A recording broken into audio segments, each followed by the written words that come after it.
नमस्कार। आज हम आपको बीएससी थर्ड ईयर में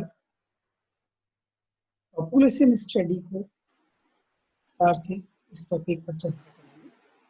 और ये एनवायरमेंटल बायोलॉजी जो बुक है उसका ही पार्ट है। आप देख रहे हैं नया टॉपिक है। पॉपुलेशन को समष्टि के नाम से भी हिंदी में जाना जाता है।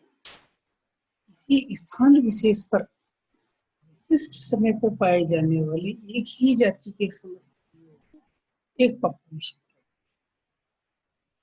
उदाहरण, एक जंगल में एक समय पर पाए जाने वाले बाघ एक समष्टि है। इस पॉपुलेशन में बाघ, बाघिन, शावक सभी सम्मिलित होते हैं। जंगल में बजाय हम किसी और बड़े किसी क्षेत्र का विचार भी कर सकते हैं। ये ये पॉपुलेशन जंगल की पॉपुलेशन से अधिक बड़ी होती है। दूसरी ओर उसी जंगल में ये हम चीतल, कूलर के पेड़ की पॉपुलेशन की अध्ययन भी किया जा सकता है। स्पष्ट है कि जाति, स्थान और समय का चुनाव शोधकर्ता, अध्ययनकर्ता की रुचि का उसके उद्देश्य पर निर्भर करेगा। उदाहरण, एक जंगल अथवा नेशनल पार्क के प्रबंधन की रुचि अपने पार्क में होगी, परंतु राष्ट्रीय स्तर पर प्रबंधन करने वाली संस्था की रुचि पूरे देश तक होगी। उपरोक्त परिभाषा का आशय यह नहीं है कि समष्टि अथवा पॉपुलेशन को परिभाषित करने हेतु क्षेत्र सीमा नियत में होने के कारण इसकी उपयोगिता नहीं। समष्टि अनेक ऐसे लक्षण और गुण दर्शाती है जो कि इसमें व्यष्टियों अथवा इंडिविजुअल का गुण नहीं होता है। समष्टि घनत्व दर, मृत्यु दर, आयु वितरण, वृद्धि स्वरूप पॉपुलेशन के कुछ गुण है जो व्यष्टियों द्वारा प्रदर्शित नहीं किए जाते हैं। इसे जानने के लिए हमें पॉपुलेशन के भविष्य स्थायित्व, अनुकूलता और प्रजननिक उपयुक्तता का भाव होता है। पॉपुलेशन के गुण अथवा लक्षण, समष्टि के गुण सामूहिक लक्षण और सांख्यिकी प्राचल होते हैं जो निम्न प्रकार से वर्णित किए जा रहे हैं। अभी घनत्व, जन्म दर, जन्म मृत्यु, आयु वितरण, वृद्धि प्रकार,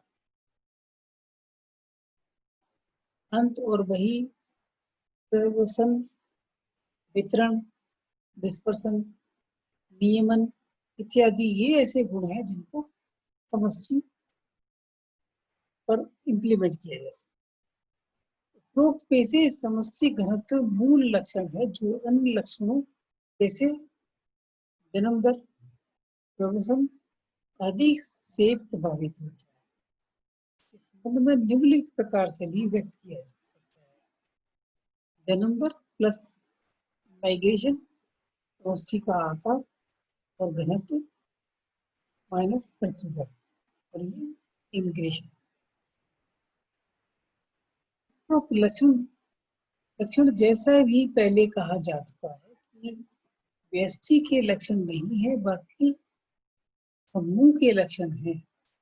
इस तरह बाघ की एक समष्टि को जन्म दर, मृत्यु दर, घनत्व आदि हो सकते हैं, परंतु एक बाघ की जन्म दर, मृत्यु दर, घनत्व आदि वितरण नहीं हो सकते। ये सामूहिक लक्षणों का अध्ययन समय के साथ इनमें आने वाले परिवर्तनों एवं भविष्य के विषय में अनुमान लगाने का शास्त्र को डेमोग्राफी शब्द ग्रीक भाषा का डेमोस और डेमोग्राफी से।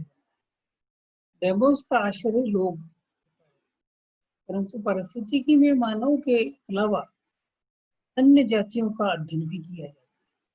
अतः डेमोग्राफी के साथ पॉपुलेशन परिस्थिति, पॉपुलेशन इकोलॉजी और पॉपुलेशन डायनामिक जैसे पारिभाषिक शब्दों का समष्टि परिस्थिति के अंतर्गत एक जाति की पॉपुलेशन का वातावरण से अंत्य क्रिया का अध्ययन किया जाए, घनत्व, स्वरूप और इसमें अंतर वाले कारकों का अध्ययन पॉपुलेशन डायनामिक्स व पीडी में। जन्म, मृत्यु दर, प्रवसन मुख्य ऐसे कारक हैं जो कि घनत्व को प्रभावित करते हैं। पॉपुलेशन के स्तर पर आनुवंशिक का अध्ययन समष्टि आनुवंशिकी अथवा पॉपुलेशन जेनेटिक्स कहलाता है। पॉपुलेशन घनत्व अथवा डेंसिटी इसी समय इकाई क्षेत्र आयतन में पाए जाने वाली पॉपुलेशन की संख्या उसके जैव भार को घनत्व कहा जाता है। कि किसी घास के मैदान में 1200 ब्लैक बक हो तो इस क्षेत्र का क्षेत्रफल 5 वर्ग किलोमीटर हो तो इस क्षेत्र में मर्गों का, कृष्ण मर्गों का घनत्व 240 ब्लैक बक वर्ग किलोमीटर। धरातल पर पाए जाने वाले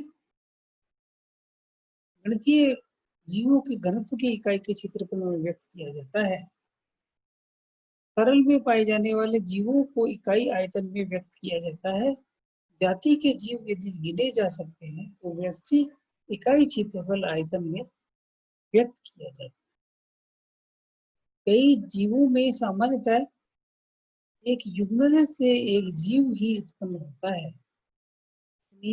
मैमल्स, रेप्टाइल्स, एम्फीबियन, कीट में गिना जा सके, जैसे स्पंज, फर्न, कोरल आदि मॉड्यूलर जीव कहलाते हैं। कि वैदिक शरीर के आकार अनियंत्रित होता है। की संख्या पर इकाई क्षेत्रफल आयतन के स्थान पर जैव भार इकाई क्षेत्रफल आयतन के रूप में व्यक्त किया जाता है। किसी आवास या क्षेत्रफल में जीवों का वितरण संख्या पर गौर करो तो हम पाते हैं कि जीव समान रूप से सारे क्षेत्र में वितरित नहीं होते, क्योंकि समस्त क्षेत्र जीव के लिए रहने योग्य नहीं होता। इस कारण किसी भी क्षेत्र में दो प्रकार की पॉपुलेशन डेंसिटी निकाल सकते हैं। एक तो अपरिष्कृत घनत्व और पारिस्थितिकी। इस तरह से ये उदाहरण आपको बता रहे हैं। एक अभ्यारण्य का कुल क्षेत्रफल 800 स्क्वायर किलोमीटर हो सकता है। इसमें से सांभर हिरण की संख्या 160 हो सकती है। तो अभ्यारण्य में सांभर का शोधित घनत्व क्या होगा? 20 सांभर बराबर 100 वर्ग किलोमीटर और 0.2 सांभर बराबर 1 पर किलोमीटर स्क्वायर। घनत्व को निकालने के लिए विचार नहीं किया जा सकता कि अभ्यारण्य में बहुत सा भाग ऐसा हो सकता है जिसमें सामने रहना नहीं होता।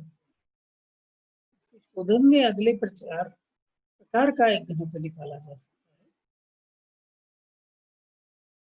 परिस्थिति घनत्व। इस क्षेत्र में चाहे कितना भी स्वरूप यूनिफॉर्म लगे, प्रकृति में ये जीवों के लिए असर नहीं होता। अभ्यारण्य में सूखे घास के मैदान, नम भूमि, वृक्षों के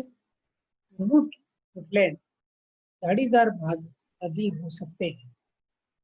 इसमें से सभी जीवों को जीव समान रूप से पसंद नहीं करते हैं, नहीं समान रूप से सब भागों में पाए जाते हैं। इस प्रकार जीव की प्रकृति जो अनुरूप क्षेत्र वास्तव में आवास के लिए उपयुक्त है, परिस्थिति प्रदान करता हो, जीव का घनत्व परिस्थिति के घनत्व कहलाता है। इस तरह यदि 800 स्क्वायर किलोमीटर में एक अभ्यारण्य में सांभर के अभाव योग परिस्थितियों को उपलब्ध कराने वाला क्षेत्र यदि 20 किलोमीटर है तो उसका समष्टि घनत्व होगा कुल संख्या बटे उपयुक्त परिस्थिति वाला क्षेत्र वास्तविक आशय 160 बटे 20 किलोमीटर स्क्वायर बराबर 8 स्क्वायर। धन्यवाद।